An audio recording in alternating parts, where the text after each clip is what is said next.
Hello and welcome to Science Meets Vedanta, a platform dedicated to delving into the core principles of Vedanta and uncovering the remarkable connections between scientific inquiry and ancient wisdom. I am Jayant Kapatkar, author of the book Science Meets Vedanta. Each week, inspired by insights from my book, we'll journey through a range of topics aimed at deepening your understanding of the essential teachings of Vedanta. Along the way, we'll also examine scientific concepts and demonstrate how the wisdom of Vedanta can offer new and meaningful perspectives. Be sure to join us as we embark on this enlightening path together. According to Vedanta, the universe we experience as being out there is a projection of our own mind. This perspective stands in stark contrast to the scientific viewpoint. Science asserts that the external universe exists independently, made up of countless objects, and that our perception relies on light traveling from these objects to our eyes. When light enters the eye, it forms an inverted image on the retina, which is then corrected and converted into optical signals sent to the brain. Although the precise processes within the brain remain a mystery, science holds that our perception is ultimately a reconstruction of these external stimuli. Vedanta, on the other hand, claims that subtle objects made up of waveforms arise first within the mind and are then projected outward to become the tangible world we observe. This is the exact inverse of the scientific model, in which external physical objects give rise to internal mental representations. Clearly, these two viewpoints are fundamentally opposed. Only one can be true. To proceed meaningfully with this episode, it's essential to resolve this contradiction. Given our focus on the idea of projection, Vedanta's explanation offers a compelling framework. The mind projects the universe, making this the foundational truth for our discussion. In the following sections, we will examine this concept from several perspectives to demonstrate its validity. 1. Scientific analysis. 2. Logical reasoning. 3. Mathematical interpretation. 4. Applying quantum physics. 5. The structure of the universe. 6. Neuroscientific evidence. 1. Scientific analysis. Theory of special relativity. Einstein's theory of special relativity revolutionized our understanding of the relationship between motion and time. A key principle of this theory shows how motion influences time and space. Based on this, whenever there is motion, even something as simple as walking or as extreme as traveling at 40% the speed of light, time slows down for the moving observer.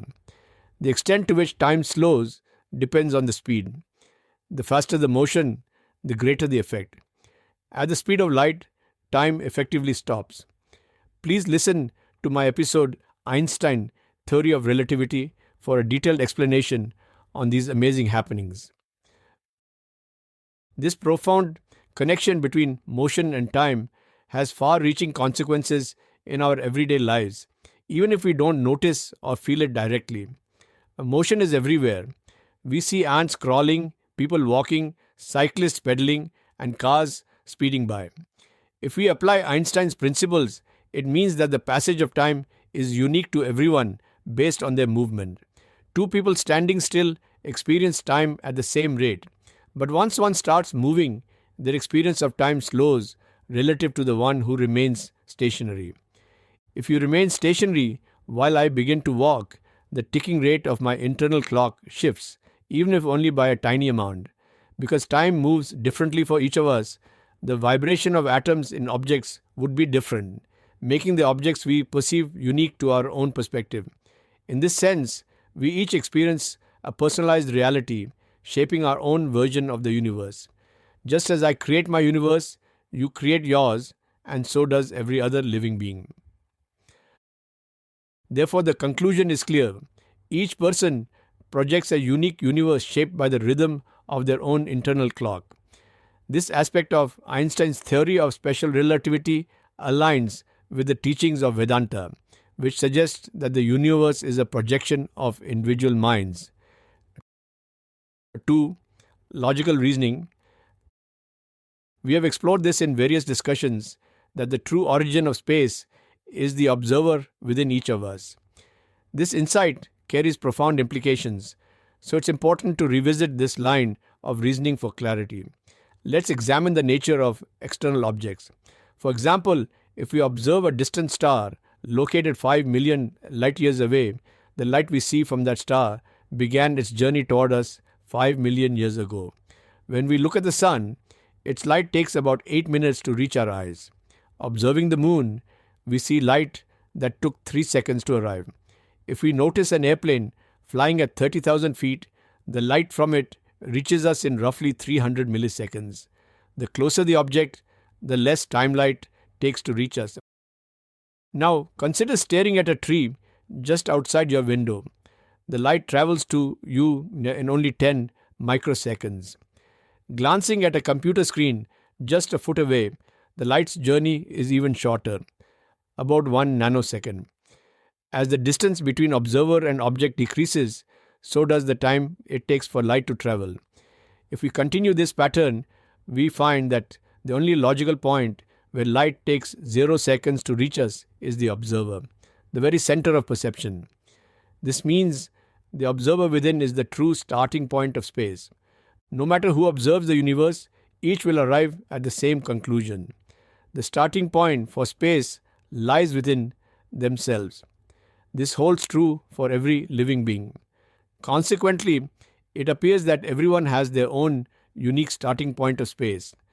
The logical implication is that every living being generates their own universe, with space beginning from their own point of observation. Thus, this logical progression demonstrates that each living being projects a personal universe, and the fabric of that universe originates from the observer within. 3. Mathematical interpretation, the Hubble constant. Scientists developed the Hubble constant to measure how quickly the universe is expanding. According to this constant, the universe expands at approximately 72 kilometers per second for every megaparsec of distance. A megaparsec is equal to 1 million parsecs, which translates to about 3.3 million light years. This means that if an object is 3.3 million light years away, it appears to be moving away at 72 kilometers per second due to the expansion of space.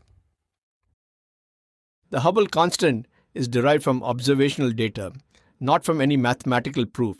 However, if you grasp the correct principles behind the universe's expansion, you can use mathematics to verify the Hubble constant. In my episode, Hubble Constant, a Mathematical Proof, I demonstrate that the value of the Hubble constant aligns with mathematical calculations, confirming that space at a distance of 3.3 million light years expands at 72 kilometers per second. This validation supports the expansion model used to determine the Hubble constant. The model for calculating the Hubble constant shows that the starting point for space is the observer, essentially you. This is the same conclusion we reached in the earlier section. The starting point for space is the observer within you.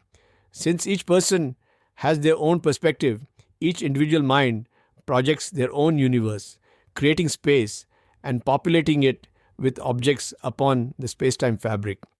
Therefore, the mathematical approach to the Hubble constant reinforces the idea that each observer projects their own universe. 4. Applying quantum physics. Quantum physics emerged when scientists uncovered the dual nature of light, known as wave-particle duality. They observed that light could behave both as a wave and as a particle. In 1929, Nobel laureate Louis de Broglie extended this concept, demonstrating that all matter, not just light, exhibit this duality. This means that every object in the universe, from people and trees to cars and planets, possesses both wave and particle characteristics. In essence, everything around us, including ourselves, exists as both waves and particles. To deepen our understanding of this phenomenon, Erwin Schrödinger renowned equation mathematically describes the wave aspect of wave-particle duality. According to quantum theory, the wave representing an object collapses into a particle when measured or observed. This process explains how a particle emerges from a wave. The key insight here is that the wave exists before the particle. The presence of an observer causes the wave to collapse, resulting in the formation of a particle, indicating that the wave is the cause and the particle is the effect. As discussed in the episode Quantum Physics and Vedanta, these quantum waves are the same as mental waveforms, while particles represent the physical world we experience. The mental waveform collapses under observation, manifesting as the tangible world around us. In summary, quantum physics suggests that the subtle mental realm of waveforms precedes the physical world of particles. Our individual awareness projects these mental waveforms, which then become the external world we perceive. This perspective supports the idea that each observer plays a role in projecting and shaping the universe. 5. The structure of the universe. The challenge lies in how we perceive the vastness of space. Typically, we think about space in terms of physical distance, whether it's a tree 100 feet away, a house a mile off, or a plane cruising at 30,000 feet. This way of seeing things is practical, but it tends to obscure the rich complexity of the cosmos. Many of the most fascinating aspects of space are hidden when we focus only on distance. Instead, consider viewing space through the lens of time. If we measure how long light takes to travel from different objects to us, a new layer of complexity emerges. Suddenly, the universe reveals its deeper intricacies when we shift our perspective from distance to time. For example, imagine you're standing 100 feet from a tree while your friend stands 600 feet away. Since light travels at 186,000 miles per second, it takes a tiny fraction of a second to reach each of you. For you, light from the tree takes about 0.1 microseconds to arrive, meaning you're seeing the tree as it was 0.1 microseconds ago, not as it is at this exact moment. Your friend, being farther away, sees the tree as it was 0.6 microseconds ago. Even though these differences are minuscule, they mean that you and your friend are seeing slightly different versions of the same tree. This may seem odd, but it's a fundamental truth. Anyone standing at a different distance from an object will see a different version of it, determined by the time light takes to reach them. This principle applies to all objects in the universe, so each of us perceives a unique version of reality. No two people ever see the exact same universe. We each experience our own projected version of it. This idea reinforces the concept that what we perceive is a projection, shaped by our unique position in space and time. 6. Neuroscientific evidence. Benjamin Libet, a prominent neuroscientist, carried out extensive experiments over several years demonstrating that events in the brain and mind occur before we become consciously aware of them. Experiment 1. When a person touches a hot rod, the sensory signal travels to the brain in about 100 milliseconds. The brain then sends instructions for the hand to withdraw, which takes another 100 milliseconds. Remarkably, the individual does not become aware of the pain until approximately 0.5 seconds have passed. This sequence reveals that significant brain activity precedes our conscious awareness, suggesting the existence of a complex, subtle reality in the mind operating beneath our physical awareness. Experiment 2. In another study, a participant's brain was monitored with electrodes while they watched a clock and decided when to press a button. Upon deciding to act, the person noted the time. It was observed that the button was pressed 200 milliseconds after the decision was made. Intriguingly, brain activity indicating the upcoming decision occurred 300 milliseconds before the person became consciously aware of deciding to press the button. This implies that the brain initiates the decision process before we are consciously aware of it. Taken together, these experiments suggest that mental activity precedes physical actions. The evidence points to the conclusion that the subtle processes of the mind occur first, shaping and creating the physical world rather than the other way around. I hope you found this discussion thought-provoking and convincing. We have demonstrated in various ways that there is not a single objective universe existing independently out there. Instead, every living being creates and projects their own unique universe. While this idea may be challenging to accept, it represents the true nature of reality. The only universe you can truly know is the one you project into the world. It is impossible to perceive the universe as others experience it. All that you encounter is a manifestation of the mind. Findings from quantum physics, mathematical proof of the Hubble constant, and other perspectives we have discussed here clearly show that traditional scientific teachings may be incomplete or inaccurate, and that projection of the universe is the underlying reality. For this projection to function, subtle objects must come first, which are then translated into the physical forms we perceive. In the following episode, we will outline a step-by-step method explaining how the mind projects the universe we perceive. If you are interested in delving deeper into topics like this, we invite you to discover more in my book, Science Meets Vedanta, available on Amazon. Additionally, we offer a growing library of podcasts covering many different topics. Feel free to browse through them at your convenience. If you enjoyed today's episode, we encourage you to share it with your family and friends. Don't forget to subscribe to our podcast so you never miss an upcoming episode. Thank you for tuning in. We look forward to connecting with you again soon.